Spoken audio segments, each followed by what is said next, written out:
34 സങ്കീർത്തനത്തിന്റെ 3-ാമത്തെ വാക്യത്തിൽ പറയുകയാണ്, വരുവിൻ നാം ഒരുമിച്ച് ദൈവത്തിന്റെ അവൻ ഒരുമിച്ച് കഴിഞ്ഞപ്പോൾ ദൈവം പറയുക, ഇതാ സഹോദരന്മാർ ഒത്തൊരുമിച്ച് വസിക്കുന്നത് മനോഹരമാകുന്നു. പിന്നെ അഹരോന്റെ ഒന്ന് വായിച്ചപ്പോ അടുത്ത രണ്ടാമത്തെ വായിച്ചു 2-3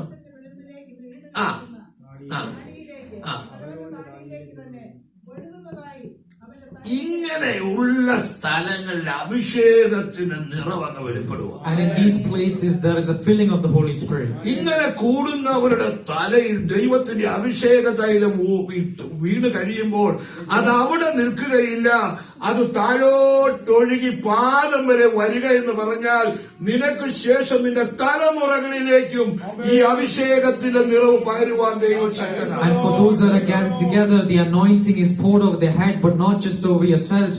It is poured down for the generations to come. അതാർക്കാ കിട്ടുന്നത് അറിയാമോ? ഒരുമിച്ച് അവന്റെ നാമത്തെ ഉയർത്തുന്നവരാണ്. And it is for those who gather together and exalt his name.